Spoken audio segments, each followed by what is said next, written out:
క్రీస్తునందు ప్రియ యూట్యూబ్ వీక్షకులకు ప్రభువైన యేసుక్రీస్తు నామములో శుభవందనాలు. ఈ యొక్క Jesus army mission YouTube channel ద్వారా మీరు ఆధ్యాత్మికంగా బలపడాలని కోరుకుంటూ ఉన్నాను. మీరు బలపడుతున్నారని ఆశిస్తూ ఉన్నాను. దేవుని యొక్క వాక్యం నిర్మలమైంది, మన జీవితాలను బాగు చేసేది, మనల్ని పరలోకానికి తీసుకొని వెళ్ళేది దేవుని యొక్క వాక్యమే. అనుదినం దేవుని వాక్యాన్ని చదువుతూ ధ్యానిస్తూ ప్రార్థిస్తూ ప్రభు కొరకు సిద్ధపడేవాళ్ళు తప్పకుండా నిత్యరాజ్యంలో ఉంటారు. మీరందరూ కూడా ఆ రీతిగా సాగిపోవాలనేదే నా ఆశ. కనుక తప్పకుండా మీరు వ్యక్తిగతంగా ప్రార్థన వాక్యంలో అభివృద్ధి చెందాలని కోరుకుంటూ ఉన్నాను. మంచిది. ఈ ఉదయకాలాన ఓ చక్కటి విషయాన్ని మీ ముందుకు తీసుకొని వచ్చాను. దేవుని యొక్క వాక్యంలో నుండి చాలా విశేషమైన వాక్య భాగాన్ని ఈరోజు మనం ధ్యానం చేయబోతూ ఉన్నాం. చదువుతున్నాను, గమనించండి. యాకోబు రాసినటువంటి పత్రిక 1వ అధ్యాయం 12వ వచనం.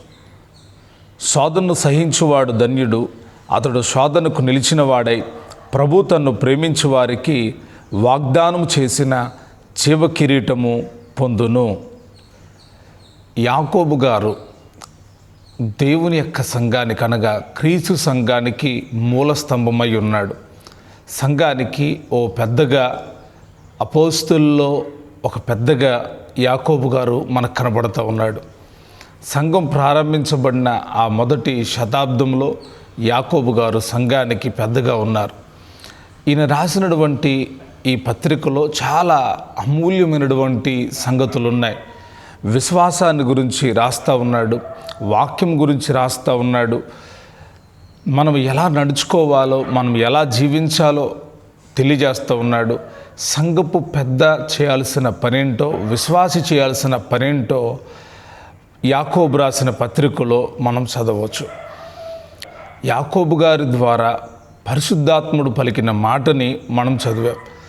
అంటున్నాడు కదా, శోధనను సహించువాడు ధన్యుడు, అతడు శోధనలో నిలిచిన వాడై ప్రభు తన్ను ప్రేమించిన వారికి వాగ్దానం చేసిన జీవ కిరీటం పొందును అంటా ఉన్నాడు. ఈ యొక్క వాక్య భాగములో శ్రేష్టమైన ఒక మాట ఏంటంటే జీవ కిరీటాన్ని పొందుకోవడం. కిరీటం పొందుకోవాలనే ఆశ చాలామందికి ఉంటుంది. కిరీటము అంటే ఇష్టం లేని వాళ్ళు ఎవరో ఉండరు. కిరీటము అంటే మానవులు ధరించేటువంటిదే అయినప్పటికీ మానవుల్లో రాచరికంలో ఉండేవాళ్ళు మాత్రమే కిరీటాన్ని ధరిస్తారు. రాజులు మాత్రమే కిరీటాన్ని ధరిస్తారు. కాబట్టి ఏ మనిషినైనా నీకు కిరీటం కావాలా అని అడిగితే ఎవరు వద్దనరు. ఎందుకంటే కిరీటము చాలా విలువైంది. కిరీటము రాచరికాన్ని చూపుతూ ఉంది. కిరీటము అధికారాన్ని ఇస్తుంది. కిరీటము యోగ్యతను కలుగు చేస్తుంది. కిరీటము అర్హతను కలుగు చేస్తుంది. భూమిపైన ఆయన కిరీటాన్ని ఇస్తాను అంటలేదు. భూమిపైన మీ తలపైన కిరీటం పెడతాను అంటలేదు. పరిశుద్ధాత్ముడు చెప్తున్న మాట ఏంటంటే ప్రభు తన్ను ప్రేమించిన వారి కొరకు వాగ్దానం చేసిన జీవ కిరీటం వాగ్దానం చేశాడు. ఎవరికి ఆ కిరీటాన్ని ఇస్తానో చెబుతూ ఉన్నాడు. ఆ వాగ్దానము మన జీవితంలో నెరవేర్చబడినప్పుడు మనము ప్రభు అనుగ్రహించే జీవ కిరీటాన్ని పొందుతాం. ఈ కిరీటానికి ఉన్న పేరేంటి అంటే జీవ కిరీటం, జీవింపచేసే కిరీటం. భక్తుడు అంటాడు, సంవత్సరం అనే దయా కిరీటాన్ని నీవు ధరింపచేయుచున్నావు అంటాడు. సంవత్సరం అనే దయా కిరీటం. దేవుడు మానవులమైన మన ఎడల ఆయన చూపుతున్న ప్రేమ ఎంతో గొప్పది. ఆయన పిల్లలమైన మనల్ని తక్కువ స్థానంలో ఆయన చూడాలి అనుకోవట్లేదు. ఉన్నతమైన ఆలోచనలు కలిగిన వాళ్ళే ఉన్నతమైనటువంటి స్థానంలో ఉండాలని దేవుడు కోరుకుంటున్నాడు. యాకోబు గారు అంటున్నాడు, ఆయన జీవ కిరీటం ఇస్తాడు. పరిశుద్ధాత్ముడు అంటున్నాడు, ఆయన వాగ్దానం చేసిన జీవ కిరీటం మీరు పొందుకుంటారు అంటున్నాడు. ఈ జీవ కిరీటాన్ని పొందాలి అంటే 3 కార్యాలు మనం చేయాలి. 1, శోధనను సహించాలి. శోధనను సహించాలి. 2వది, శోధనలో నిలిచి ఉండాలి. 3వది, ప్రభువును మాత్రమే ప్రేమించాలి. ఈ 3 మనము చేయగలిగితే, ఈ 3 కార్యాలు మనము నిలిచి ఉన్న జీవిస్తున్న ఈ లోకంలో మనము చేయగలిగితే ప్రభు వాగ్దానం చేసిన జీవ కిరీటాన్ని తప్పకుండా మనం పొందుకుంటాం. ఈ మూడింటిని క్లుప్తంగా మీకు అర్థమయ్యే రీతిలో వివరిస్తాను, జాగ్రత్తగా ఆలకించండి. ఒకటి, శోధనను సహించాలి. శోధనను సహించడం ఏంటి? ఆ యొక్క కింద వచనాలు మనం చదివినప్పుడు 11వ వచనం చదివినప్పుడు, దేవుడు కీడు విషయమై శోధింపబడనేరడు. ఆయన ఎవరిని శోధింపడు గనుక ఎవడైనా శోధింపబడినప్పుడు నేను దేవుని చేత శోధింపబడుచున్నాను అనకూడదు అంటాడు. నేను దేవుడి చేత శోధించబడుతున్నాను అనకూడదంట. మరలా అంటాడు, ప్రతివాడు తన స్వకీయ దురాశ చేత ఏడవబడి మరులు కొల్పబడిన వాడై శోధింపబడును. అంటే దేవుడు మనల్ని శోధించట్లేదు, మనకు మనమే శోధనకు అప్పగించుకుంటున్నాం, శోధించబడుతున్నాం. ఎలాగంటే స్వకీయ దురాశ చేత ఈడువబడి మరులు కొల్పబడిన వాడై శోధింపబడును. మన సొంత ఆశలకే మనము శోధింపబడాల్సిన పరిస్థితులు ఏర్పడుతూ ఉన్నాయి. మన సొంత ఉద్దేశాలను బట్టి మనం శోధించబడుతూ ఉన్నాం. మనము చేయాల్సిన దేవుడికి ఇష్టమైన పనులు మనం చేయకుండా దేవుడికి విరోధమైన కార్యాలు చేసి దేవుడు నన్ను శోధిస్తున్నాడు, దేవుడు నన్ను శోధిస్తున్నాడు అని పదే పదే మాట్లాడతాం. అన్నీ మనం అనుకున్నట్టుగా జరిగితే ఆహా దేవుడు ఎంత సహాయకుడు అంటాం. అదే ఏదైనా కొంచెం తేడా వచ్చి ఆ కార్యం జరగట్లేదు అనుకోండి, చాలామంది చెప్పే మాట ఏంటంటే దేవుడు మమ్మల్ని మర్చిపోయాడు, దేవుడు మమ్మల్ని శోధిస్తున్నాడు అంటారు. ప్రియ దేవుని బిడ్డలారా గమనించండి, దేవుడు కీడు విషయమై శోధింపబడనేరడు, ఆయన ఎవరిని శోధించడంట అని యాకోబు అంటారు. పౌలు గారు అంటాడు, ఆయన శోధించినప్పటికీ నీవు ఎంతవరకు సహించగలుగుతావో అంతవరకు శోధిస్తాడు అని అంటాడు. శోధనలో సహనం కలిగి ఉండడం చాలా ప్రాముఖ్యమైంది. మన స్వకీయ దురాశల చేత మరులు కొల్పబడిన వాళ్ళమై శోధింపబడుతున్నప్పటికీ, మనము ఇతరుల చేత శోధింపబడుతున్నప్పటికీ, సాతాను చేత శోధింపబడుతున్నప్పటికీ మనలో కావలసింది సహనము. సహనం కలిగి ఉండడం నేర్చుకోండి. సహనం మనల్ని ప్రభు యొక్క జీవ కిరీటాన్ని పొందుకునేటట్టుగా చేస్తుంది. శోధనలో సహనం, శోధన వచ్చినప్పుడు గలిబిలి మనస్తత్వం ఏర్పడుతుంది. ఒకవేళ ఆ పని చెయ్యాలి అని అనిపిస్తుంది. ఈ సందర్భంలో ఒక చిన్న విషయాన్ని మీకు చెప్తాను. మనము శోధనలో ఎలాగుండాలి అంటే సహించాలి, నిలిచి ఉండాలి. సహించడం, నిలిచి ఉండడం. చాలాసార్లు శోధనలో సహనాన్ని కలిగి ఉండం. సహనం లేనప్పుడు నిలబడలేం. యేసుక్రీస్తు ప్రభువారి దగ్గరికి అపవాది అయిన సాతానుడు వచ్చి ఆయన 40 దినములు ఉపవాసం ఉండిన పిమ్మట ఆకలి గొనగా అని రాయబడి ఉంది. ఆకలిని సాతానుడు గురితిరిగి అంటాడు కదా, ఈ రాళ్లను రొట్టెలుగా చేసుకొని నీవు తినవచ్చు కదా అని ఆయనను శోధిస్తూ ఉన్నాడు. ఆయనకి తెలీదా ఆకలి అయితే ఏది సృష్టించుకోవాలో, ఏది తినాలో దేవుని కుమారుడికి తెలియదా, దేవాతి దేవునికి తెలియదా? కానీ సాతానుడు యేసయ్యను తప్పుదోవ పట్టించాలి అనుకుంటున్నాడు. సొంత ఉద్దేశాల వైపు తీసుకొని వెళ్ళాలనుకుంటున్నాడు. తండ్రి యొక్క చిత్తాన్ని కాక తన ఇష్టాన్ని జరిగించేటట్టుగా ప్రేరేపిస్తూ ఉన్నాడు. ఎందుకు? వాడి మాట జరిగించడానికి.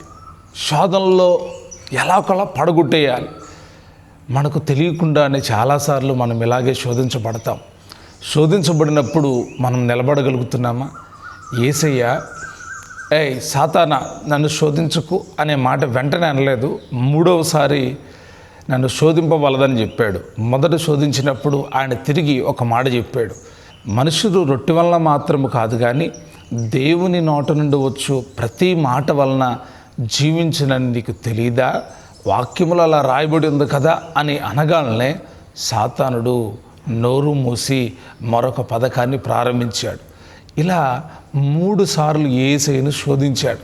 అయితే ఆయన శోధనలో పడిపోలేదు, శోధనలో నిలబడ్డాడు. శిష్యులకు చెప్తా ఉన్నాడు యేసయ్య, మీరు శోధనలో ప్రవేశించుకున్నట్లు మెలకువగా ఉండి ప్రార్థన చేయండి. మన ఆధ్యాత్మిక జీవితంలో మనం సహనం కలిగి ఉండడం, రెండవదిగా నిలిచి ఉండడం, ఈ రెండిటిల్లో మనము పర్ఫెక్ట్గా ఉండాలి అంటే మన దగ్గర 2 కార్యాలు ఉండాలి. నెంబర్ 1 వాక్యము, నెంబర్ 2 ప్రార్థన. ప్రార్థన వాక్యము ఈ 2 మీలో సమృద్ధిగా ఉన్నప్పుడు మీరు ఎటువంటి శోధనలోనైనా సహనాన్ని కలిగి ఉంటారు.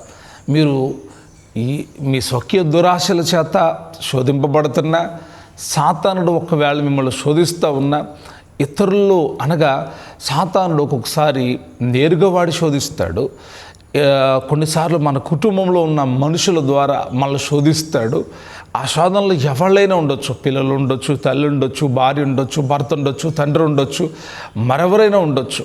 వారి ద్వారా కూడా వాడు శోధించడం మొదలు పెడతాడు. కాబట్టి ఎటువంటి శోధనలు వచ్చినా వాక్యం చదువుతున్నావు, ప్రార్థన చేస్తున్నావు కాబట్టి నువ్వు తప్పకుండా శోధనను సహిస్తావు, శోధనలో నిలిచి ఉంటావు. కాబట్టి శోధనలో నిలిచి ఉండాలి అన్నా, శోధనను సహించాలి అన్నా వాక్యము చదవాలి, ప్రార్థన చేయాలి. 3వదిగా మనం చదివితే తన్ను ప్రేమించువారు, దేవుణ్ణే మనం ప్రేమించాలి. యోహాను భక్తుడు అంటాడు, ఈ లోకములో ఉన్న వాటినైనా ప్రేమించకండి. లోకములో ఉన్న వాటిని ప్రేమించే వారిలో దేవుని ప్రేమ నిలిచి ఉండదు. చాలామంది తమ ప్రేమలను లోకానికి అప్పగిస్తూ ఉన్నారు. చాలామంది తమ ప్రేమలను లోకానికి చూపిస్తూ ఉన్నారు. దేవుని ప్రేమిస్తూ ఉన్నావా? దేవుని ప్రేమించేవాడు దేవునికి ఇష్టమైన కార్యాలు చేస్తాడు. దేవుడు ప్రేమించేవాడు వెనుదిరగడు. దేవుని ప్రేమ కలిగిన వారు వేరుగా ఉంటారు. చాలామందిలో ప్రేమ ఉంటుంది, మరి దేవుని ప్రేమించిన ప్రేమ నీలో ఉందా? దేవుని ప్రేమించేవాడు చాలా ప్రత్యేకంగా ఉంటాడు. ఆ ప్రేమ వేరండి. అది డబ్బులతో వచ్చింది కాదు, అది అందంతో వచ్చింది కాదు. అందం చూసి ప్రేమించడానికి ఆయన ఎప్పుడు చూడలేదు కదా, ఆయన ఏదో ఇచ్చాడని ప్రేమించలేదు కదా. ఆయనే మొదట మనల్ని ప్రేమించాడు. మనం ఆయన ప్రేమించలేదు, కానీ ఆయన మనల్ని ప్రేమించాడు. కాబట్టి దేవుని పిల్లలమైన మనము ఎప్పటికీ ఆయన ప్రేమను మర్చిపోకూడదు. మనం ఆయన్ని ప్రేమించాలి. ప్రేమిస్తే జీవ కిరీటాన్ని ఇస్తాడు. ఈ లోకాన్ని ప్రేమించకండి, శరీరాన్ని ప్రేమించకండి, నేత్రాశను ప్రేమించకండి, జీవపుడంబాన్ని ప్రేమించకండి. ఈ లోకాన్ని నువ్వు ప్రేమిస్తే దేవుని ప్రేమ నీలో ఉండదు, నువ్వు దేవుని ప్రేమించలేవు. యేసయ్య పేతురుని అడుగుతున్నాడు, నీవు నన్ను ప్రేమిస్తున్నావా? ఎందుకంటే ప్రేమిస్తే ప్రభువు కొరకు చనిపోతారని తెలుసు ఆయనకి. ఆయన లోకాన్ని ప్రేమించాడు కాబట్టి లోకమంతటి కోసం చనిపోవడానికి సిద్ధపడ్డాడు. మనం ప్రభువుని ప్రేమించే వాళ్ళమైతే ప్రభువు కొరకు ప్రాణాలు ఇవ్వడానికనే సిద్ధపడతాం. అదే ప్రభు మీద ప్రేమ. ప్రేమించడం అంటే ప్రేమించిన వారి కొరకు ప్రాణం ఇవ్వడమే, ప్రాణాన్ని అర్పించడమే, ప్రాణత్యాగం చేయడమే.